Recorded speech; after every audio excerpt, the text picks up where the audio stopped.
আসসালামু আলাইকুম রহমতুল্লাহি ওয়া বারাকাতুহু। কাছের এবং দূরের যেখান থেকে দেখছেন সকলকে শুভেচ্ছা ও মোবারকবাদ জানাচ্ছি।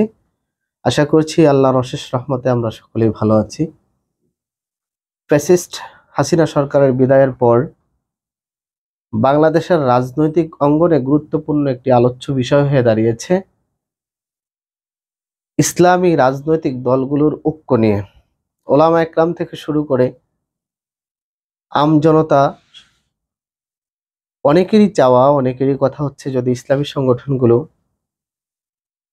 ঐক্য গঠন করে নির্বাচনে অংশগ্রহণ করতে পারে তাহলে বাংলাদেশের রাজনীতিতে যথেষ্ট ভালো ভূমিকা রাখতে পারবে বলে অনেকেই আশা করছেন।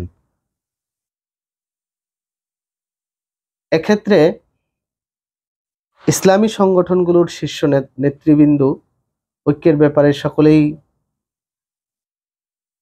কথা বলছেন, সকলেই আশার বাণী শোনাচ্ছেন। কিন্তু অতীত অভিজ্ঞতা এবং রাজনৈতিক পরিস্থিতি বিশ্লেষণে আমার ব্যক্তিগত মনে হচ্ছে যে ঐক্যের চেয়ে সমঝোতা, সহনশীলতা, একে অপরের প্রতি সম্মান প্রদর্শন করাটা বেশি প্রয়োজন। বাংলাদেশের স্বাধীনতার পর থেকে এ পর্যন্ত যারাই ইসলামী সংগঠন থেকে সংসদ সদস্য হয়েছেন বা ভালো কোনো পর্যায়ে গিয়েছেন, এদের অধিকাংশই জোটের মাধ্যমে গিয়েছেন। একক শক্তিতে ইসলামী সংগঠনগুলো বাংলাদেশে যথেষ্ট ভালো পর্যায়ে ভূমিকা রেখেছেন, জনসম্পৃক্ত হতে পেরেছেন। এটা আসলে খুব একটা না।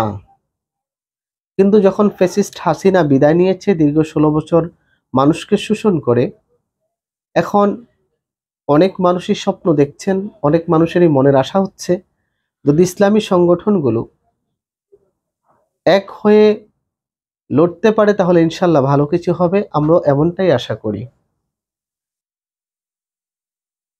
কিন্তু আমার মনে হয় যে জোট হওয়ার চেয়ে ইসলামী সংগঠনগুলোর মধ্যে সমঝোতা হওয়াটা বেশি প্রয়োজন। হাসিনা বিদায়ের পরে কিছুদিন অনলাইন এবং অফলাইনে সমালোচনা বন্ধ থাকলেও বর্তমান অনলাইন বিশেষ করে এক সংগঠন অপর সংগঠনের এমনভাবে সমালোচনা করে যাচ্ছেন, ফলে তাদের যে মূল লক্ষ্য ইসলামকে রাষ্ট্রীয়ভাবে প্রতিষ্ঠা করার যে স্বপ্ন, মানুষের অধিকার ফিরিয়ে দেওয়ার যে স্বপ্ন, রাষ্ট্রকে দুর্নীতিমুক্ত করে শিক্ষাকে ইসলামমুখী করার যে স্বপ্ন, তা থেকে বেরিয়ে আসছে। বরং অতীত বা বর্তমানের বক্তব্য নিয়ে অথবা অন্যের বিভিন্ন কালচার নিয়ে যেভাবে ঢালাওভাবে সমালোচনা হচ্ছে, এতে ইসলামী সংগঠনগুলোর ঐক্যের যে প্রত্যাশা তা তো হবে নাই, বরঞ্চ ইসলামী সংগঠনগুলোর মধ্যে দূরত্বটা দ্বিগুণ হওয়ার সম্ভাবনা রয়েছে।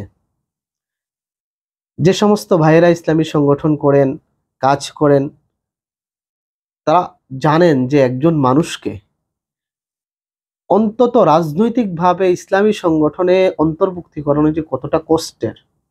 কিন্তু যখন একজন মানুষকে এত কষ্ট করে আনার পরেও যুক্তিক, অযৌক্তিক বা অহেতুক যে কোনো সমালোচনার ভিত্তিতে যদি এই সংগঠন থেকে তারা পৃথক হয়ে জাগতিক কোনো সংগঠনে আবার অন্তর্ভুক্ত হয়, সেটা একজন মানুষকে খুব কষ্ট দেয়। এজন্য সমালোচনা মানুষের হওয়া উচিত, সমালোচনা সংগঠনের হওয়া উচিত, সমালোচনা ব্যক্তিরও হওয়া উচিত। তবে সেক্ষেত্রে স্থান, কাল, পাত্র, অবস্থা বুঝে, অবস্থার প্রেক্ষিতে যদি পদক্ষেপ নিতে পারি, অবস্থার প্রেক্ষিতে যদি একে অপরকে সম্মান জানাতে পারি, অবস্থার প্রেক্ষিতে যদি একে অন্যের প্রতি সহনশীল হতে পারি, আমার মনে হয় যে প্রত্যেকটা দলের জন্যই ভালো হবে। রাষ্ট্রীয় কাঠামো, জাতীয় রাজনীতি, আন্তর্জাতিক রাজনীতির প্রেক্ষাপটে সকল দলেরই নেতাকর্মীরা বিভিন্ন সময় বিভিন্ন বক্তব্য দিয়ে থাকেন, যে বক্তব্য হতে পারে আপনার পক্ষে অথবা বিপক্ষে।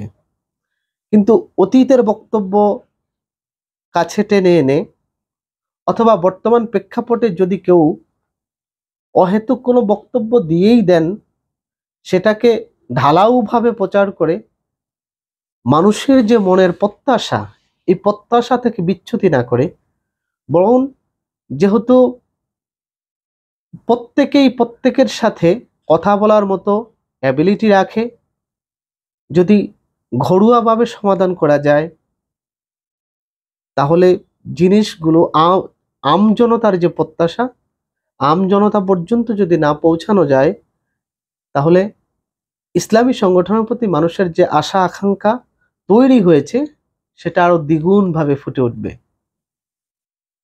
সমঝোতার কথা এজন্য বলছি, আমাদের ঐক্যের আগে এক সংগঠন যদি কোথাও কোনো অনুষ্ঠান বা প্রোগ্রাম করে, তাদের প্রতি সহনশীল,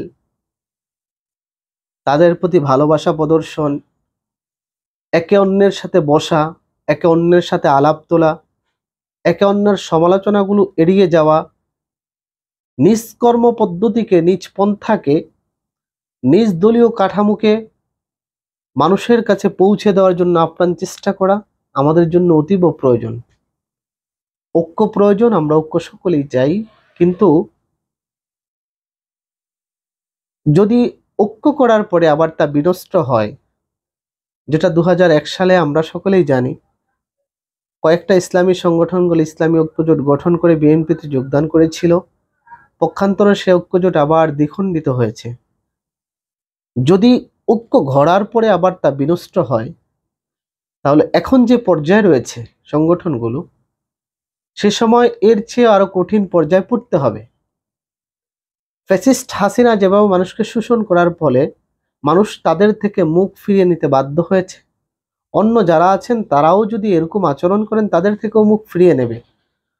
তখন অন্য কোনো জাগতিক তৃতীয় শক্তি যেন দাঁড়াতে না পারে, অন্য যে সংগঠনগুলো দাঁড়াবে, অন্য যে সংগঠনগুলো মানুষের খেদমত করতে চাবে, সেটা যেন ইসলামী সংগঠন হয়, সেদিকে লক্ষ্য রাখা উচিত।